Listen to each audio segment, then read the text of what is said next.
बच्चों आज कक्षा 8वीं अध्याय 1 का उदाहरण 13वां हम हल करने जा रहे हैं जो आपकी पुस्तक में लिखा है। इस प्रश्न में हम परिमेय संख्याओं के लिए योग सहचर्य क्या होता है इस नियम को हम जानेंगे। तो सबसे पहले मैं आपको बताना चाहूंगा सहचर्य नियम क्या होता है। सहचर्य नियम बच्चों देखिए, सहचर्य नियम में क्या होता है, यदि मान के चलो हम कोई 3 संख्या ले लेते हैं 1, 2 और 5, तो यदि हम इस 3 संख्याओं को हम जोड़ते हैं तो यदि सबसे पहले हम 5 और 2 को जोड़ेंगे और उसके बाद 1 को जोड़ेंगे तो 5 और 2 7 धन 1 और 7 धन 1 बराबर 8। उसी प्रकार हम इनका क्रम परिवर्तित करके यदि जोड़ते हैं, जैसे कि यहाँ पर पहले 5 को जोड़े हैं, फिर 2 को जोड़े हैं और उसके बाद 1 को जोड़े हैं, यदि हम इनका क्रम परिवर्तन कर दें, आगे पीछे संख्याओं को कर दें, तो आगे पीछे करने पर भी हमें उसका मान उतना ही मिलेगा। जैसे कि देखिए 1 धन 5 ये 6 हो गया, धन 2 बराबर 8। इस तरह से सहचर्य नियम में क्या होता है कि हम अंकों को के स्थान में परिवर्तित करके भी यदि जोड़ते या गुणा करते हैं तो उनका मान समान होता है। आइए हम उदाहरण गणित पे आते हैं। उदाहरण 13 है कक्षा 8वीं का।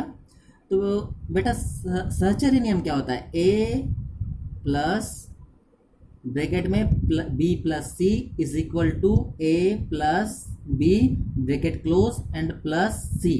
इसका मतलब हम यदि पहले दो संख्याओं को भी जोड़ते हैं और लास्ट की 2 संख्याओं को जोड़े या पहले की 2 संख्याओं को जोड़े तो दोनों स्थिति में इनका योग बराबर बराबर होना चाहिए। चलो बेटा गणित में आ जाते हैं हम। आपके पास गणित है। सबसे पहले हम गणित को बनाने के पहले गणित को सबसे पहले ध्यान से देखेंगे कि गणित में क्या दिया है। देखो ये लिखा है -2/3, उसके बाद धन कोष्टक में 3/5 धन कोष्टक बंद और ऋण 5/6 कोष्टक बंद और ये पूरा कोष्टक बंद। इस तरह से ये एक सवाल दिया हुआ है, एक गणित दिया हुआ है और ये गणित का दूसरा भाग है। तो यहाँ पर हमें सहचर्य नियम का पालन करते हुए इन दोनों को हल करना है। और जब यहाँ हल करेंगे तो आपको हमने पहले बता चुके हैं पिछली कक्षाओं में कि बराबर के राइट हैंड साइड वाला भाग राइट हैंड साइड कहलाता है यानी दायां पक्ष, और लेफ्ट हैंड साइड वाला भाग कहलाता है बायां पक्ष। देखो बेटा यहाँ पर एक चीज और नोटिस करने की है, यहाँ इन दोनों गणित में बराबर के इस साइड और बराबर के उस साइड आप थोड़ा सा गौर करेंगे तो तीनों संख्याएं समान हैं। जैसे कि देखते हैं हम ऋण 2/3 यहाँ पर भी है, ऋण 2/3 यहाँ पर भी है, धन ये 3/5 इसके पहले कोई चिन्ह नहीं है, इसका मतलब धन है। तो 3/5 यहाँ पर भी दिया हुआ है, 3/5 यहाँ पर भी दिया हुआ है।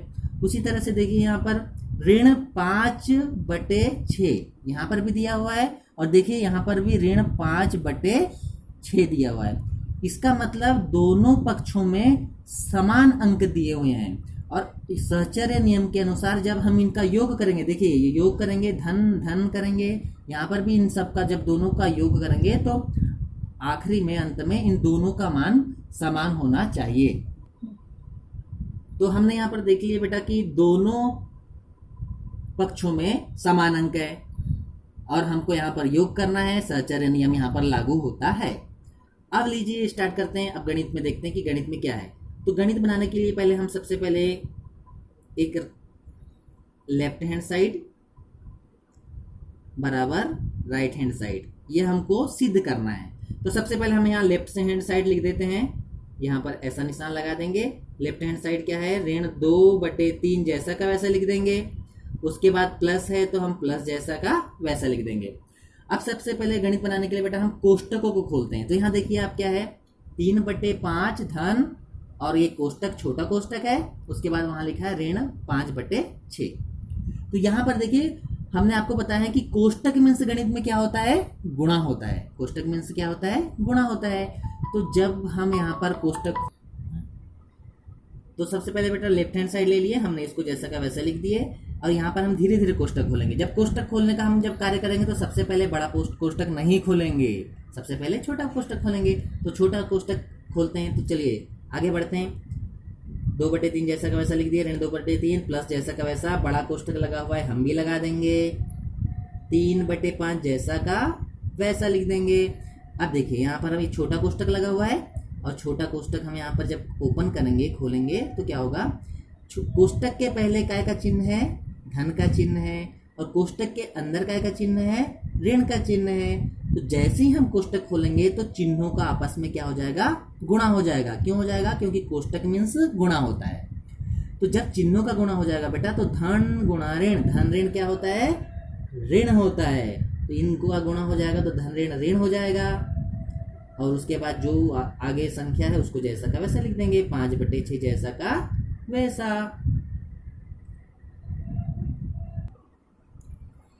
अब आगे देखते हैं क्या करना है हमें। ऋण 2/3 जैसा का वैसा लिख दो। हमने छोटा कोष्टक ऊपर हल कर चुके हैं, अब हम यहाँ बड़ा कोष्टक हल करेंगे। बड़ा कोष्टक हल करने के लिए क्या करना है, कुछ नहीं करना है। यहाँ पर देखिए आप, बड़ा कोष्टक हल करने के लिए बड़ा कोष्टक के अंदर 2 संख्याएं लिखिए, 3/5 ऋण 5/6। अब ये दोनों संख्याएं प्राकृत संख्या नहीं है, ये संख्याएं पूर्ण संख्या परिमेय संख्या है। तो परिमेय संख्या को यहाँ पर क्या करेंगे, देखिए 3/5 ऋण 5/6, इन दोनों को हमको क्या करना है, ऋण करना है। इसका मतलब घटाना है। 3/5 और ऋण 5/6 को हमको घटाना है। तो परिमेय संख्या को घटाने के लिए सबसे पहले हम क्या करते हैं, ये ऊपर वाला अंश होता है, नीचे वाला हर होता है, अंश हर। हरों का लघुत्तम समापवर्तक निकालते हैं। तो हरों का हम जब लघुत्तम समापवर्तक निकालेंगे तो लघुत्तम समापवर्तक कैसा निकालते हैं आपको पता है ही है। यहाँ से देखो, ये 5 जैसा का वैसा होगा, 2 तिया 6, फिर 2 से नहीं जाएगा, 3 से जाएगा, 3 एकम 3, 5 जैसा का वैसा होगा, फिर 5 से जाएगा, 5 एकम 5 और 1 जैसा का वैसा। लघुत्तम समापवर्तक अब खत्म हो गया। अब हम इसका गुणा कर देंगे, 2 × 3 × 5 बराबर 2 तिया 6 और 6 पंचे 30। तो 5 और 6 का लघुत्तम समापवर्तक कितना आया, यहाँ पर लिख देंगे। बड़ा कोष्टक हमने लगा दिए, उसके बाद एक लंबी लाइन खींच देंगे, 5 और 6 का जो लघुत्तम समापवर्तक आया उसको लिख देंगे यहाँ पर। अब लघुत्तम समापवर्तक लिखने के बाद क्या करेंगे, जो पहली संख्या है इसके हर का इस लघुत्तम समापवर्तक में भाग देंगे। तो 30 में 5 का जब भाग दोगे तो कितना जाएगा, 5 छक्के 5 एकम 5, 5 दूनी 10, 5 तिया 15, 5 चौके 20, 5 चम 25, 5 छक्के 30। कितने बार गया, 6 बार गया। और 6 का गुणा हम अंश से कर देंगे, तो 6 त्रिया 18, 6 त्रिया 18। उसी प्रकार से यहाँ ऋण का चिन्ह है तो यहाँ ऋण का चिन्ह हम भी लिख देंगे। फिर इस 30 में दूसरी संख्या के हर का भाग देंगे, 6 पंचे 30, कितने बार गया, 5 बार गया। फिर उस 5 का इस अंश से गुणा कर देंगे, तो 5 25। इस तरह से यहाँ पर हम घटाने की प्रक्रिया करेंगे। इस तरह से हमने इसको हल कर लिया है। अब अगली स्टेप में क्या करेंगे, ऋण 2/3 धन। अब इसको हम हल करेंगे तो 18 ऋण 25/30। तो 18 और 25, 18 में से 25 तो हम नहीं घटा पाएंगे, इसलिए बड़ी संख्या में से छोटी संख्या घटा देंगे। 25 में से 18 घटा दो, 25 में से 18 घटा दो, कितना बचेगा, 7। परंतु बड़ी संख्या क्या है, 25। 25 के पहले कौन सा चिन्ह है, ऋण, इसलिए हम 7 के पहले क्या लगा देंगे, ऋण बटे 30। अब यहाँ पर ऋण 7/30 है तो इसको हम एक कोष्टक के अंदर लिख देंगे। अगला स्टेप, ऋण 2/3 जैसा का वैसा रहेगा। उसके बाद यहाँ देखिए कोष्टक है, कोष्टक के बाहर धन है, कोष्टक के अंदर ऋण है। जैसे ही हम कोष्टक खोलेंगे तो चिन्हों का गुणा हो जाएगा, धन गुणा ऋण, धन ऋण क्या हो जाएगा, ऋण 7/30। Next step same. अब देखिए यहाँ पर हमको देखने को मिल रहा है ये एक परिमेय संख्या है, ये एक परिमेय संख्या है और दोनों के बीच में ऋण का चिन्ह है। इसका मतलब 2 परिमेय संख्याओं को हमको जोड़ना है, घटाना है। तो जोड़ना और घटाने के लिए वही हरों का लघुत्तम समापवर्तक लेंगे। तो जब हम हरों का लघुत्तम समापवर्तक लेंगे तो 3 और 30 का लघुत्तम समापवर्तक निकाल लीजिए पहले।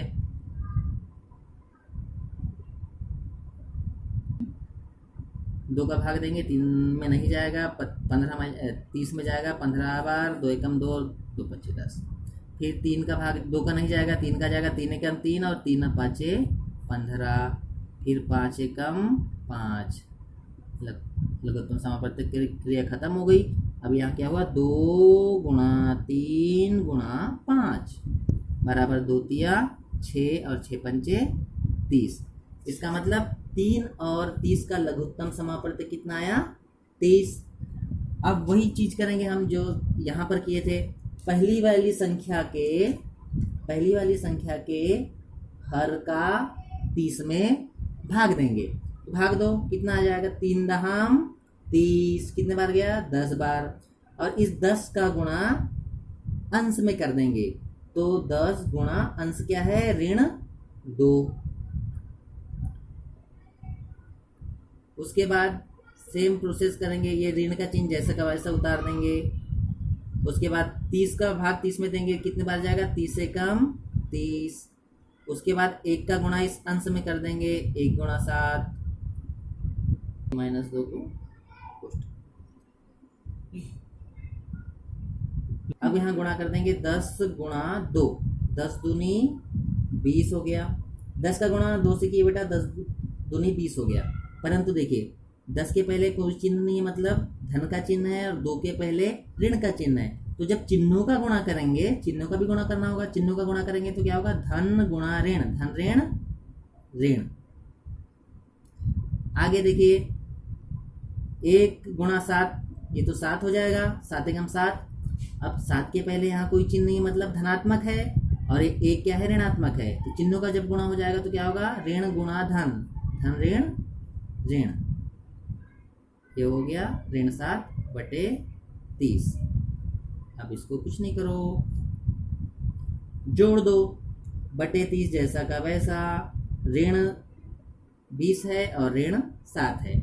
देखो यहाँ पर क्या है, 20 के पहले भी ऋण का चिन्ह है, 7 के पहले भी ऋण का चिन्ह है। दोनों संख्याओं में के पहले का चिन्ह समान है, और जब भी संख्याओं के पहले के चिन्ह समान हो तो संख्याएं जुड़ जाती है। संख्याएं क्या होती है जुड़ जाती है, क्यों? क्योंकि चिन्ह समान है। तो 20 और 7 को आप जोड़ दोगे तो कितना हो जाएगा 27, और यहाँ भी ऋण का चिन्ह लगाए, यहाँ भी ऋण का चिन्ह लगाए, और दोनों को हम जोड़ेंगे तो 27 हो जाएगा, और यहाँ चिन्ह लगेगा ऋण का। जिस तरह से यहाँ पर देखना बेटा, लेफ्ट हैंड साइड हल हो चुका है और इसका आंसर यहाँ पर इतना आया है। ठीक उसी प्रकार से हम राइट हैंड साइड भी हल करेंगे। तो यहाँ पर देखिए, सबसे पहले ये कोष्टक में ये 2 संख्याएं लिखी है, इन दोनों को हल कर देंगे। दोनों को हम हल करते हैं यहाँ पर जल्दी जल्दी। 3 और 5 का लघुत्तम समापवर्त ले लेंगे, 15 आ जाएगा। 3 5 15, 5 दूनी 10, ये ऋण 10। फिर 5 तिया 15 और 3 तिया 9, ये 10 ये हो जाएगा। कोष्टक बंद, धन सॉरी जब यहाँ कोष्टक खुल जाएगा तो धन गुणा ऋण, धन ऋण क्या हो जाएगा ऋण 5/6। यहाँ पर चिन्हों का गुणा हो गया तो ये ऋण हो गया, धन गुणा ऋण ऋण। ठीक, आगे बढ़ेंगे। अब 10 के पहले ऋण का चिन्ह है, 9 के पहले धन का चिन्ह है। दोनों संख्याओं के पहले को चिन्ह असमान है, और हमने बताया था आपको कि जब भी चिन्ह असमान हो तो संख्याएं घटती है, चिन्ह समान हो तो संख्याएं घटती है। तो आप 10 में से 9 घटा देंगे, 10 में से 9 घटा दीजिए, कितना बचेगा 1 बचेगा। बड़ी संख्या 10 है, 10 के पहले का चिन्ह ऋण है, इसलिए यहाँ पर भी कौन सा चिन्ह लगेगा ऋण चिन्ह लगेगा। तो ऋण 1/15। आगे उतार लो क्या है ऋण 5/6। बस फिर से 2 परिमेय संख्या आ गई। 2 परिमेय संख्या को हल करने के लिए हम हर का लघुत्तम समापवर्त लेंगे। जब 15 और 6 का आप लघुत्तम समापवर्त लेंगे तो 30 आएगा। उसके बाद 15 का 30 में भाग देंगे आप, तो 15 दूनी 30 गुणा ऋण 1 कर देंगे, गुणा ऋण 1। आगे का चिन्ह ऋण है, जैसा का वैसा उतार देंगे। फिर दूसरी संख्या में आ जाओ, 6 का 30 में भाग दे दो, 6 पंचे 30, और इस 5 का गुणा अंश से कर दो, गुणा 5। 2 का गुणा 1 से करेंगे, 2 एकम 2। 2 के पहले धन का चिन्ह है, 1 के पहले ऋण का चिन्ह है, दोनों चिन्हों का गुणा होगा, धन गुणा ऋण, धन ऋण ऋण। और यहाँ 5 गुणा 5 हो जाए, ऋण जैसा का वैसा, 5 गुणा 5 5 25/30। अब देखिए 2 के पहले ऋण का चिन्ह है, 25 के पहले भी ऋण का चिन्ह है, दोनों संख्याओं के पहले समान चिन्ह है। और हमने पहले ही बताया था यहाँ पर समान चिन्ह हुआ था तो संख्याएं जुड़ी थी, यहाँ पर भी समान चिन्ह होगा तो संख्याएं चुपचाप जोड़ देना है। चलो जोड़ दीजिए, 25 और 2 27। यहाँ भी ऋण का चिन्ह है, ऋण का चिन्ह है, तो हम भी यहाँ पर ऋण का चिन्ह लगा देंगे, बटे 30। इस तरह से यहाँ पर आंसर हो गया ऋण 27/30। अतः यहाँ देख रहे हैं हम लेफ्ट हैंड साइड का मान और राइट हैंड साइड का मान, दोनों ऋण 27/30, ऋण 27/30 है, लेफ्ट हैंड साइड बराबर राइट हैंड साइड। अतः ये संख्याएं सहचर्य नियम का पालन करती है। ये परिमेय संख्याएं योग के लिए सहचर्य नियम का पालन करती है।